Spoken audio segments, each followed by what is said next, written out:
Oke, bismillahirrahmanirrahim. Assalamualaikum warahmatullahi wabarakatuh. Hari ini kita akan membahas studi kasus tentang kesulitan belajar. Sebelumnya saya mohon izin untuk share screen. Oke.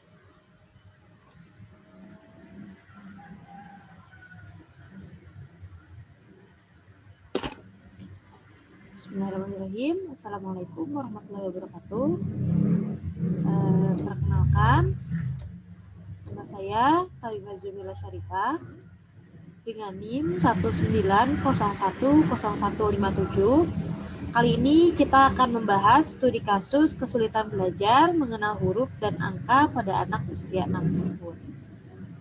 Yang pertama kita bahas identitas konseling. Yang pertama nama dari konseling inisial L, usianya 6 tahun.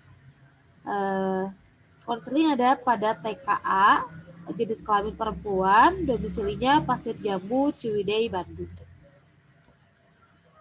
Yang pertama deskripsi masalah. Nah, L ini seorang anak TKA yang mempunyai kesulitan belajar, terutama dalam hal menulis dan mengenal angka. Yang dikhawatirkan saat ini, konseling masih sulit untuk menulis, apalagi jika belajar selalu banyak alasan bahwa konseling tidak bisa melakukannya.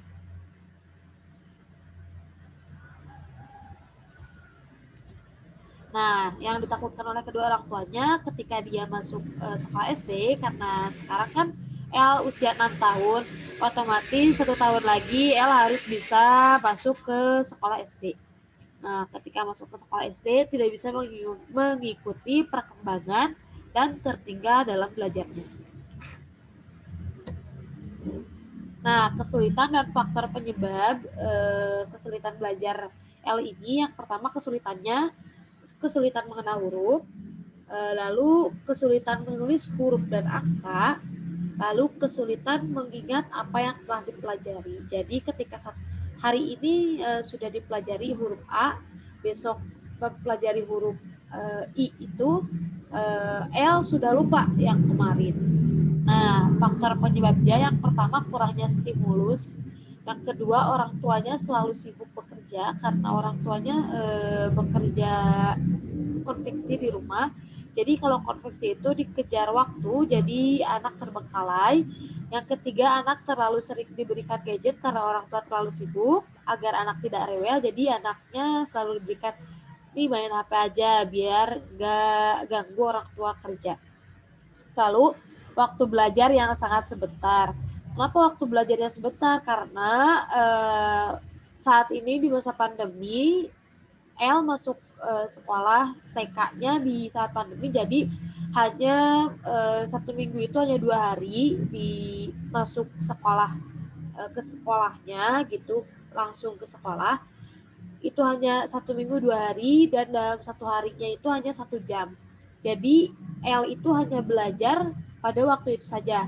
Ketika di rumahnya, karena orang tuanya sibuk, karena orang tuanya tidak memberikan perhatian lebih kepada pembelajaran anak, jadi tidak ada belajar lain selain di sekolah. Itu menjadi faktor penyebab mengapa L sulit menerima pelajaran dengan baik, karena mungkin tidak ada pengulangan di rumahnya. Lalu yang kita lakukan di sini melalui pendekatan behavior. Nah, pendekatan ini behavioristik berfokus pada peran dari belajar dalam menjelaskan tingkah laku manusia dan terjadi melalui rangsangan berdasarkan stimulus yang menimbulkan hubungan perilaku reaktif atau menimbulkan respon hukum-hukum mekanistik. Nah, tokoh dari aliran behavioristik ini diantaranya ada Ivan Petrovich Pavlov, ada Thorndike, ada Waston, Carnholt, Edwin Guthrie, dan Skinner. Dengan banyak hasil karya dari tokoh-tokoh tersebut. Jadi tokoh-tokoh ini itu udah menghasilkan karya-karya, sudah melakukan penelitian, entah itu pada Ivan Pavlov pada anjing, Skinner pada tikus, dan sebagainya. Nah, di sini kita karena anaknya kurang stimulus, maka di sini kita akan memberikan stimulus pada anak. Stimulus adalah apa saja yang diberikan guru kepada siswa. Nah, yang kali ini kita berikan yaitu metode Montessori sensorial. Jadi anak diberikan pelajaran atau diberikan materi mengenal sensor. Oh ini bertekstur lembut, oh ini bertekstur kasar, oh ini basah, oh ini kering. Nah, selanjutnya anak akan menghasilkan respon. Respon itu reaksi atau tanggapan siswa terhadap stimulus yang diberikan. Hasil yang didapat setelah diberikannya stimulus. Jadi, L akan diberikan metode Montessori sensorial, lalu nanti akan dilihat hasil atau respon dari pemberian metode Montessori sensorial ini. Nah, pada awalnya anak tidak bisa menulis, tidak bisa mengenal huruf, dan mengenal angka.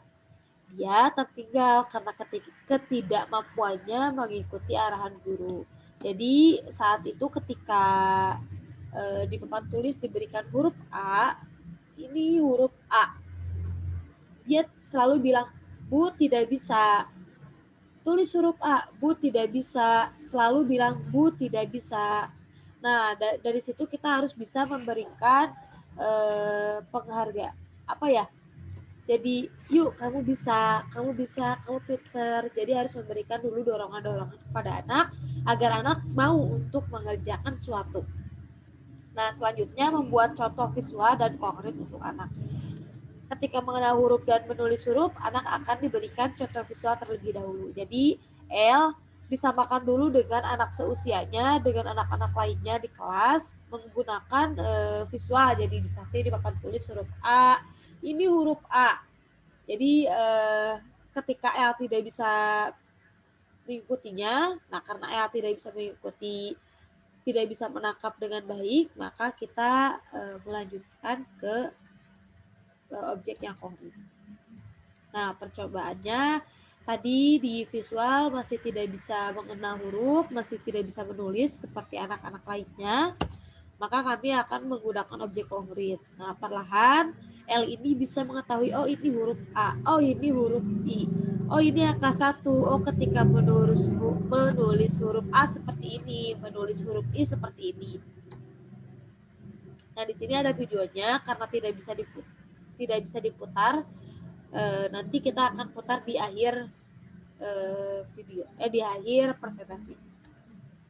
Nah, ini adalah dokumentasi saat kita melakukan percobaan di luar jam sekolah, karena kalau di jam sekolah akan menimbulkan tidak akan kondusif karena banyaknya anak-anak. Jadi kita hanya mengambil beberapa anak-anak.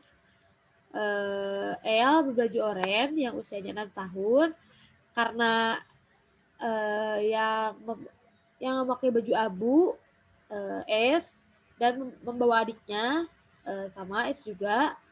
Nah, di sini usianya 6, 5 sama 4 tahun. Jadi di sini 4 tahun juga sudah bisa mengikuti arahan-arahan metode Montessori sensorial ini. Nah, hal tersebut terus diulang terus-menerus sampai akhirnya tanpa objek yang konkret, konseli atau L tersebut bisa menulis dan mengetahui huruf.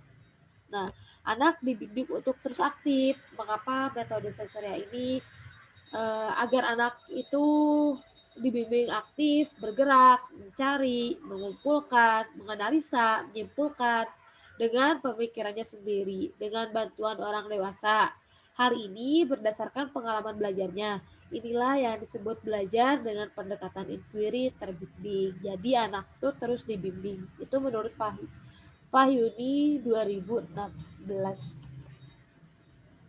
Nah, kesimpulannya dari teknik belajar behavioris ini, sesuatu yang terus-menerus diasah dan diberikan terus stimulus akan menimbulkan respon yang baik yang kita inginkan. Sekian yang bisa saya sampaikan. Mohon maaf banyak sekali kekurangan dan kesalahan. Wabillahi taufiq wal hidayah. Wassalamualaikum warahmatullahi wabarakatuh. Selanjutnya kita akan melihat dulu video ketika pembelajaran menggunakan memberikan stimulus dengan menggunakan metode Montessori sensorial.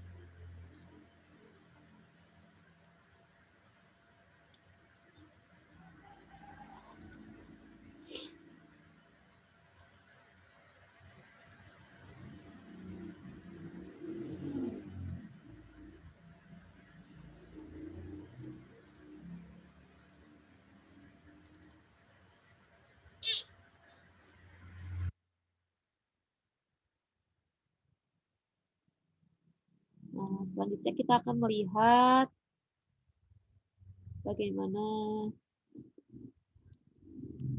proses pengenalan huruf dengan metode Montessori sensorial.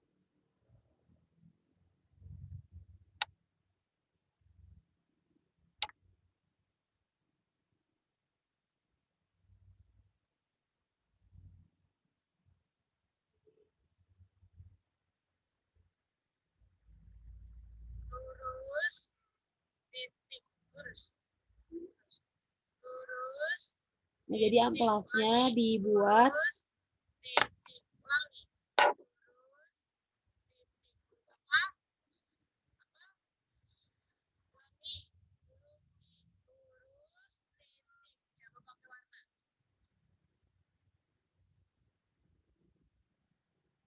Nah, di sini ini itu dikasih amplas.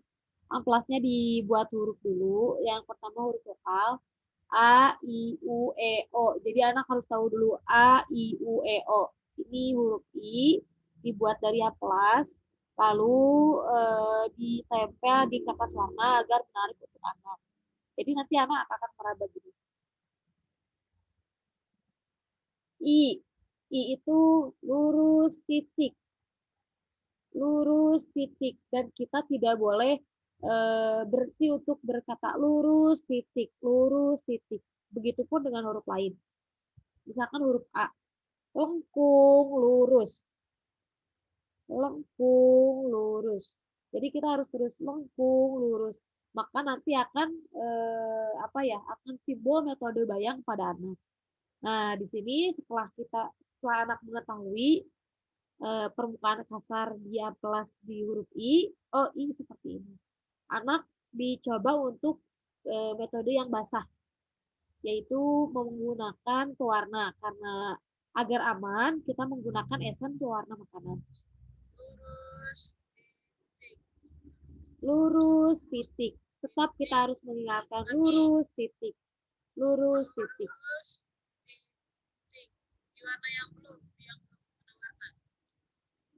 Setelah itu nanti setelah pakai warna basah, kita boleh menggunakan pensil, pulpen atau spidol. Sesuai keinginan anak dulu, karena di sini mendorong dulu anak untuk mau untuk menulis dulu.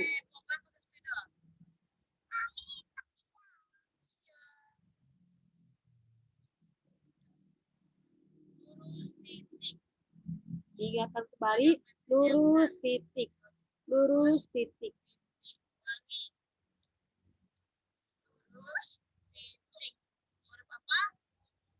Dan diingatkan bahwa itu adalah huruf I. I itu lurus titik seperti itu. Begitupun di huruf-huruf lainnya. Nah, setelah itu ketika kita belajar hari ini huruf I, besok huruf A, I, U, misalkan besok U, kita ingatkan kembali, kemarin huruf I itu seperti apa ya? Lurus, titik. Kembali diingatkan kembali, diberi, ditulis lagi, menulis lagi, seperti itu terus. Karena jika kita lalai, jika